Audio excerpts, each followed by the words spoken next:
Rebel Yell podcast on the Trib Live High School Sports Network. Here to salute our WPIAL Girls Basketball Player of the Week. Look who it is, everybody. It's Erica Gribble of Greensburg Central Catholic. Probably everybody's Player of the Week because of her historic week that she had, and we'll obviously be talking about that. Erica, we welcome you once again, and we hope that all is well here in 2026. Yep, thank you so much for having me. How are you feeling? Not about any sort of special occasion or special moment, but just in general. Once you get past the holidays, we're into the second half of section play now. Does the body start feeling it a little more, or do you feel great? I'm still feeling good. I would say I am a bit tired, but still chugging along, so I'm doing well. Yeah. You're because of the success that you guys have had, you're a veteran of the playoffs. When you get deeper into the WPL playoffs, and if you're fortunate enough to make the PIAA state playoffs, do you start feeling it physically then, or because of the excitement of the whole one and done, do you sort of block all that off? Yeah, I would say both. I think it's important for me to recover later into the season, better, getting good sleep, eating well. But I would say playoffs, like the excitement does build up, and that makes me want to push more and keep the energy going. So. All right. Now you said something there that's kind of interesting that people say, but no one really ever thinks about. It's the sleeping and the eating. Yeah. Do you try, like, in season compared to maybe like some downtime where you're not playing? I know you're probably playing mostly year round now, but when you get a little bit of a downtime, do you sleep differently then? Do you try to regiment your body to get X amount hours of sleep all the time? Yeah, I try to get a good 8 hours of sleep. Usually on the weekends, I sleep in more, pushing like 10, 12 hours sometimes. So, but when I do get downtime, I will say I spend a lot of time in bed. Yeah. Well, but when you don't have to get up early for anything, specifically school, aren't you staying up a little later the night before, or do you still do you try to be in bed by X hour every night? Yeah, I usually try and be in bed by 10:30, 11. Usually. Wow. Yeah. So when you're sleeping in till 10:30, 11, then Yeah. I mean, when you get up after those long, like when I get 10 hours is probably max for me. But when I get that, you think, man, I should be jumping out of bed and feel fresh. And sometimes I'm as groggy as ever. Do you ever feel that way? After the long nights of sleep? Yeah, the long nights. I think last weekend I woke up from sleeping like 12 hours and I could run a whole marathon. I was full energy. Yeah. So. All right. The magic of youth. Yep. What about naps? Yeah, what's your sweet timeline for a good nap? Mine's either short or really long. So I usually go like 20, 30 minutes or either 2 hours. Do you have to set an alarm? If you want just like a half-hour nap, do you set the alarm or do you naturally get up in 30 minutes? I usually set the alarm. Okay. So when you don't set the alarm and you get those 2-hour power naps, yeah, do you then feel like crap, or do you still, or are you like, I'm ready to climb Mount Everest? I usually feel like crap, but it depends on the day. Yeah. Yeah, I mean, it's the longer. I agree. Now, see, the longer the nap, you're probably better off, like you said, 30 minutes. Set the alarm, and even if you do hit snooze one time or maybe twice, that's okay. But when you sleep for especially more than 2 hours, ugh. Yep. Yeah, crazy. Now, your eating habits, do they change whether you're in season or out of season?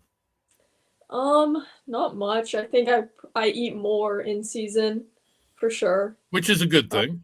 Yeah. But usually same all around. Now, when you say eating more, are you eating more often, or are you just eating bigger meals? Usually bigger meals, like more portions. I'll go for seconds. Okay, nice. Now, when you're not playing, when you're out of season, don't go for seconds because you don't want to, you're just not hungry, or do you don't go for seconds because you are hungry, but you don't want to overdo it as a fine-tuned athlete? Yeah, I guess. I mean, I think it kind of stays the same. I feel like all around, but yeah. Yeah, that's what stops me from seconds. Don't want to mess around. I'm a fine-tuned athlete, so I don't want to mess that. Yeah, no. I usually, that's what stops me from being thirds, is just getting up from the table. So, still going to Richmond? Yep, still And good. what did we talk about? Let me tell you. Let me test your memory. You're young. What did we talk about when we were talking about your choice to go to Richmond? And I told you the story of the cup I had from when I was your age. Well, a little older. I was in college. Went down to Richmond and I got a cup and it said what? I have no idea. Oh, come on. Jeez. I totally. It was the picture of, it was a big like spider, right? Uh-huh. That's their nickname. Yep. And it was a web around the cup. It was really neat visually. And it said Webelieve. Webelieve. Yeah, I would have never got that. I think I told you that story. That's the only thing I took out of my one trip to Richmond was my Webelieve cup, which I had for years and years and years. All right, Erica Gribble. Part of the reason she joins us outside of another fantastic week, 27 points in a victory over Deer Lakes earlier in the week, and then 22 points in a victory over Steel Valley. Both convincing wins, 68-20 or 65-24, 89-21. But in that victory against Deer Lakes, Erica becomes the 46th player in WPIAL history. Boys, girls, doesn't matter. 46th player to reach the 2,000-point plateau. It's sensational. It's amazing. What was it? Something that was on your mind as you were getting closer and closer each game? Yeah, for sure.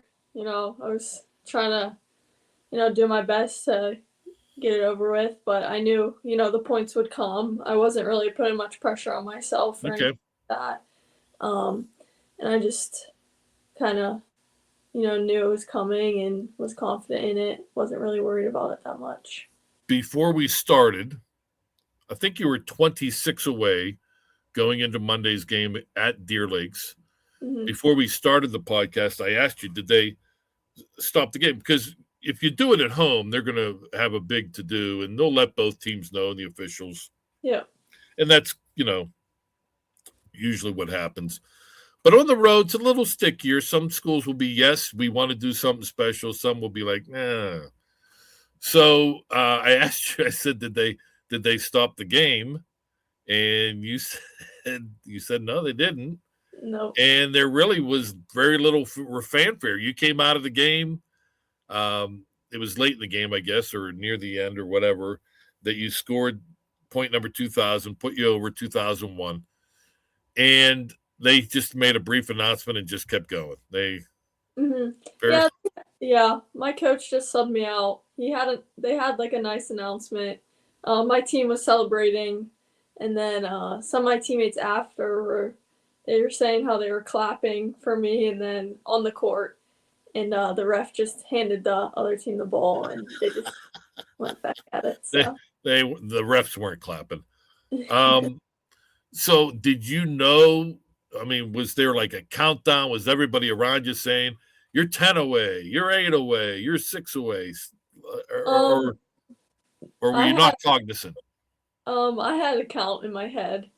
They also, on the scoreboard, they had our points up. So I knew from there as well. Okay. All right. So how did it feel? What was the bucket that put you over? A 3-pointer. Oh, nice. Yep. Why not, right? Yeah. So you shoot it, it goes in. What are you feeling that moment? If I'm being honest with you, not much. Oh, okay. I was excited. Kind of surreal moment for me, I guess. But it's kind of just a example to all my hard work and dedication to the game. So that's kind of what I'm most proud of myself for doing. Yeah, awesome. So I did a little math, and in my world, there's no such thing as a little math. But Okay.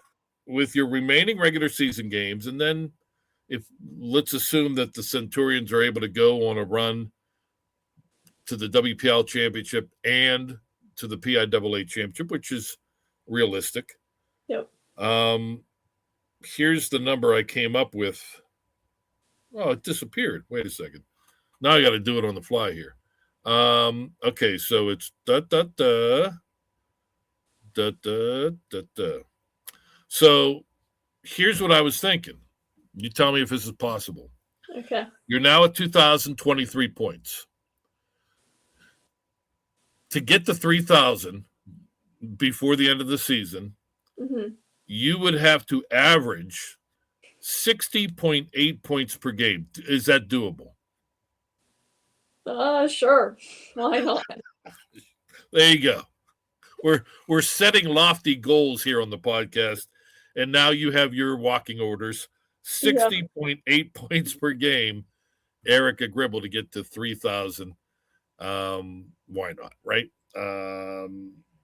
But let's get back to the team. You guys are doing well. Big week, as I mentioned, with the victories over Deer Lakes and Steel Valley. That comes off the loss to Shadyside Academy, the first showdown with the Bulldogs. You guys are 7-1 in second place behind SSA, 10-4 overall. What's your take? What's your feel for how you guys have played and what you're capable of doing down the final 3 weeks? Yeah, I mean, I think we're still pretty confident. Shady Side game, we have a lot of work to improve on, just defensively and in kind of high pressure moments. You know, our section play leading up to that game wasn't great, I think, so we weren't fully prepared. But that's why we play a lot of good non-conference teams. Um, Right. but yeah, hopefully get them at their place and then probably see them in the WPIAL championship. So Groundhog's Day is when you get them again at their place. And even if things don't work out, you know what happened a year ago when you lost both regular season games and yeah, still knocked them off in the WPIAL championship. So I'm sure that nobody's going to Shadyside Academy on February 2nd thinking, hey, we don't have to win this game. Of course you do. right, It helps with the seeding. It helps to get a share of the section championship as long as both the Centurions and Bulldogs take care of business against everyone else. So that's important too. But if it doesn't, you have that in the back of your head. What was the mindset? Because we talked to you before that um, of the team going into the championship game. You guys had won the 2A championship the year before. They had won in 3A. hmm So it's kind of like a battle of champions. They beat you twice during the regular season. How confident were you guys going into that game at the Pete? yeah. I mean, they beat us twice. I think our confidence level wasn't as high as it should have been, but we got that opportunity and we weren't going to give that up. So that's kind of what our motive was going into that game, and that kind of you know gave us confidence. Once you step on that court, it's a battle. So Yeah. um, yeah, we did all we could. Is this team, this year's Centurions team, um, as good or maybe not as good now, but could be better than the GCC team from a year ago? I think we're as good and probably better. We only lost one girl. We got another girl back who was injured last year. So I think also just playing together for 2 years, not really much of change happened. So that helped us a lot. We have a lot of chemistry. So yeah. I was just talking to a coach, our team of the week, Dom Henderson of Beaver Falls, a team that you guys might see down the road, and we were talking from his perspective, from a coaching perspective, of playing teams in big games and then playing teams that are struggling, and that he mentioned that he knows sometimes the players struggle to get up for those games against teams that you're probably going to beat, Mm-hmm. but he treats every game the same from a player's perspective. When you're playing a team that that it could be a one-sided contest, Yeah. is it still easy to approach those games like it's like any other game, or is it a little different? Yeah, I would say it's a little different. I think it's good going into the mindset of, always just playing your best 100%. Don't, play down to your Right. competition. So I think, but I will say it can be a struggle, and that's what I think can kind of tear us down a little bit when we do play good teams because we're so used to playing down. But it's kind of my mindset is you can't. So yeah. You're one of the top players in the district. Is it good? One of the discussion points that we've talked about over the last couple of years, but especially this year's, you look at a lot of the scores in WPIAL girls basketball, and it's there's a divide. There are the haves and there are the have-nots. Is that good for? I can't imagine that it's good for basketball, but it does make for a great postseason because that's when you've sort of taken out the teams that are struggling. But overall, as an ambassador for girls basketball, is that something you'd like to see change, more of a dedication, so that some of these schools that struggle can be better? Yeah, I would say so. I guess, you always want to play the best Right. competition.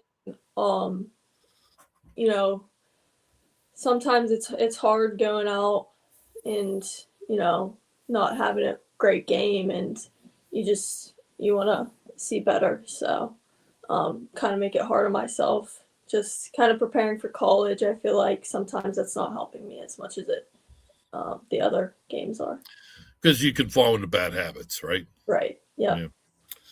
Erica Gribble of Greensburg Central Catholic, senior now, kind enough to join us after she goes over the 2,000 point plateau for her fabulous career.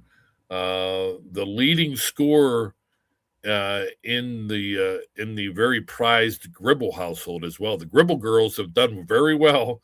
You sit at 2,023 points with a lot more to come, hopefully.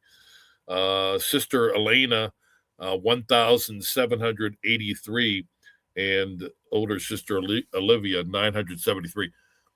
Here's a good idea I was thinking about. When is Olivia's birthday? It actually just passed. It was January 13th. All right, well, then we missed it. We missed the boat, and that's okay. Because by the time Christmas 2026 rolls around, your high school career will be over, and you'll be hopefully doing great things at the University of Richmond.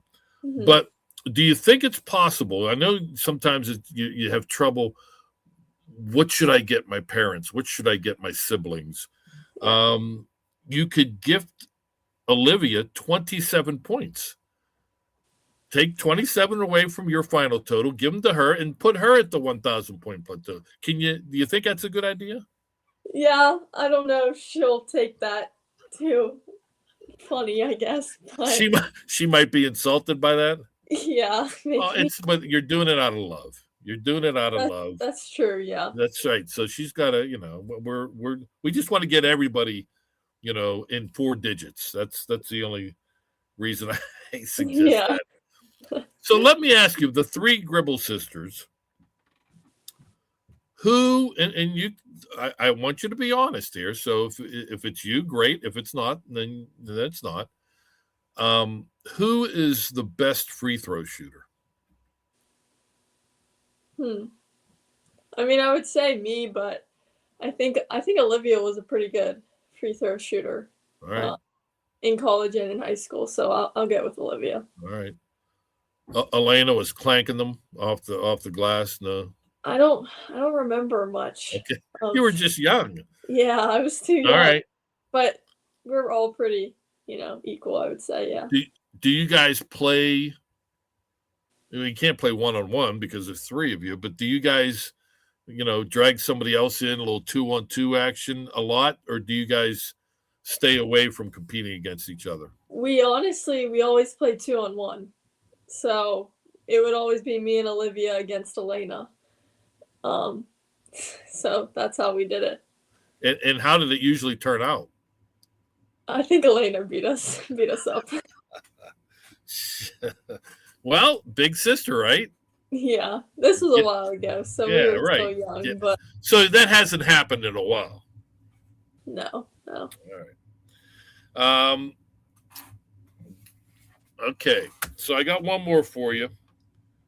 We got the rank game. Here it is, ladies and gentlemen, the rank game. I'm going to give you 4 things. Okay. You're going to rank them. Okay. This one's interesting. Well, maybe I should ask you this first before I ask you this one. Breakfast? Yeah. Do you enjoy a good breakfast? Sure. I do. Yep. Yeah, especially after those 12-hour marathon sleeps, overnight sleeps, right? Yeah. So, okay, sunrise. This is titled Sunrise Starch. Okay. Rank these 4: bagel, croissant, that's fancy, muffin, and toast. Okay. I'll go muffin at 1, bagel at 2, toast at 3, and croissant at 4. Yeah, croissant's a little too fancy, isn't it? A little bit. Yeah, I mean, I don't even know. Yeah. Do you put stuff on it? Do you like butter it or something? I think so. Yeah. Okay, that'd be tough, but whatever. So you said toast is first. No, I said muffin first. You said muffin was first. I apologize. So does it matter? Let me ask you this. Does it matter if it's like a muffin, like a cupcake type muffin, or like the English muffin that you can throw in the toaster? Oh, I was thinking like the cupcake muffin. Okay, no, that's not it. There's no clarification, so we'll Mhm. take it as I'll take it as how you interpreted it. What's your favorite flavor of muffin? I really like blueberry. I do too. Yeah, that's a good one. Yeah. Do you like the little minis or do you like the big? Either one. I Yeah, think they're okay. both solid. Yeah. Yeah. And you said toast was second. No, I said bagel second. Wow. Then What? toast. I got toast on my mind. All right. So what do you put on your bagel? Cream cheese. And you toast it, right? Yeah. Or usually my mom makes us like breakfast sandwiches on bagels. So Yeah. those are really good That's too. money. Yeah. What's your protein on that? What's your breakfast bagel sandwich? You have to have some sort of meat. What's Yeah. your choice? I usually go sausage and eggs and then cheese. Or Ham bacon. works, right? What? Does ham work? I like ham, yeah. What about steak? I've never had steak on a bagel. You know what? You should get whatever you want right now. You just went over 2,000 points. Ask mom. Say, Mom, if you could, please. You have to be nice. Yep. I would like to have a steak, egg, and cheese bagel. All right, I'll ask her. It's money. I'm telling you, Erica, it's money. You'll be like, yeah, I'm done with that sausage stuff. Give me this. Give me this thing. But the steak's only for the rare treat, and you're deserving of a rare treat, right? Yep, exactly. Yeah. You let me know how that works. I will. All right, Erica Gribble, our WPIAL Girls Basketball Player of the Week. Congratulations Thank on you. all your success. It really is a testament to an outstanding career. GCC, once again, will be in the hunt for gold. Best of luck. Stay healthy, young lady. Thank you so much. All right, we thank Erica. We thank Chris Lackner, our producer. I'm Don Rebel. We thank you for joining us on the Rebel Yell podcast on the Trib Live High School Sports Network.